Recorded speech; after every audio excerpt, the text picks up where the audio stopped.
One of the really amazing things about Islam, and what caused me as a young man in North America to accept it as a way of life, is not only does Islam encourage us to accept the existence of our Creator, but also it pushes us to look into His creation at the variance in colors and languages and cultures, and respect the power of this divine force through His creation.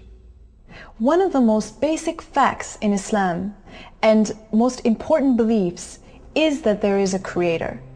And one of the ways of recognizing His existence and mightiness is by studying creation. The Creator said to those who believe and those who do not believe in the Quran, "In the creation of the heavens and the earth, and in the alternation of the night and the day, there are signs for people of understanding."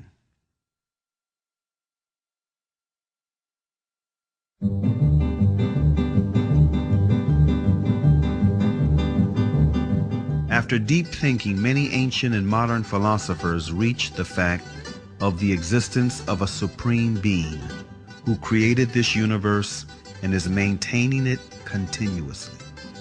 Aristotle, an ancient Greek philosopher and student of Plato, tried to demonstrate this fact, saying, "We hold, then, that the God is a living being, eternal, most good, and therefore life and a continuous eternal existence belong to the God, for that is what the God is." If people look around them, they will see the intelligent design everywhere and in their own selves. Take the eye as an example. The light reflects on the object and then reflects on our eye retina, where it is transferred into pulses to a place in the brain called the center of vision. And it is probably one of the darkest places in the human body because it is completely insulated from light. It never saw the light. And all the images that we view in our lives are formed in this part of the body, the center of vision. We see all these bright, sharp, three-dimensional images in this part of the body. While thousands and thousands of engineers in TV factories are trying to come up with an image as sharp, bright, and clear, but still they cannot. And if someone claimed that TVs that we have at home just came by chance, atoms accumulated and made those TVs, no one will believe it. But still, some people believe that the vision system came by chance. Same applies for hearing, taste, the way kidneys work, the way livers work, etc., etc. The Creator said in the Quran, "Were they created without a creator, or were they their own creators?" René Descartes, a noted French philosopher and one of the most influential thinkers of modern times, was led to belief in God through doubt.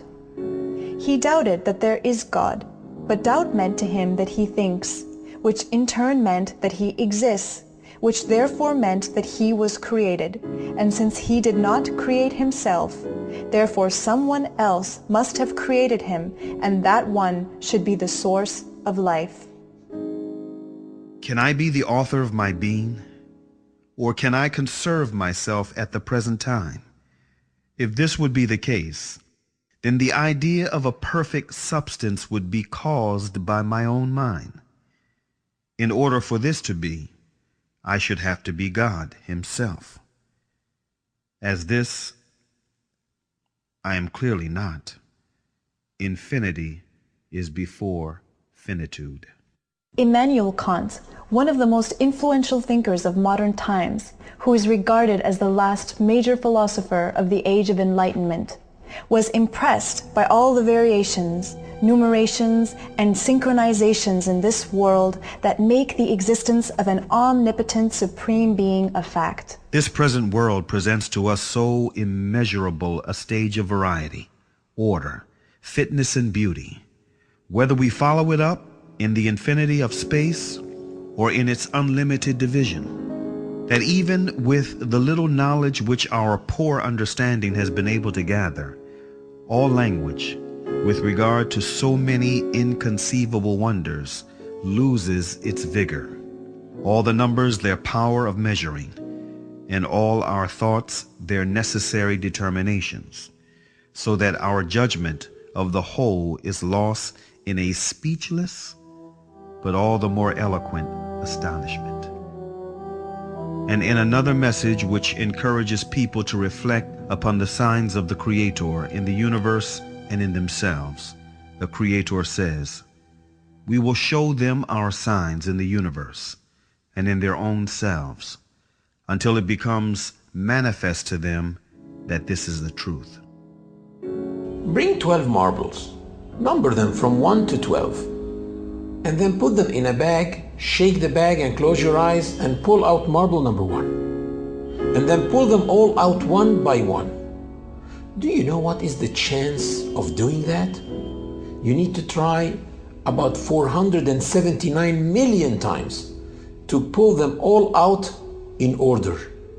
So if putting 12 marbles in order is that impossible, what do you think the chances of having this entire universe come by chance, with all its systems, with all the precision, the synchronizations, the variations, the infinite numerations? People think that this can come by chance. Fred Hoyle, a famous English mathematician, expressed the impossibility of formation of higher life forms without a creator. The chance that higher life forms might have emerged by chance is comparable with the chance that a tornado sweeping through a junkyard might assemble a Boeing 747 from materials therein. Every evolutionist's attempt in the 20th century to account for the origin of life have ended in failure. Jeffrey Bada, a professor of geochemistry and a leading advocate of the theory of evolution, confesses this fact in the February 1998 issue of Earth, one of the leading periodicals of evolutionist literature. Today, as we leave the 20th century, we still face the biggest problem that we had when we entered the 20th century. How did life originate on Earth? After lengthy studies and several experiments, the famous French biologist Louis Pasteur refuted the foundation that lays ground for the theory of evolution. Can matter organize itself? No. Today there is no circumstance known under which one could affirm that microscopic beings have come into the world without parents resembling themselves.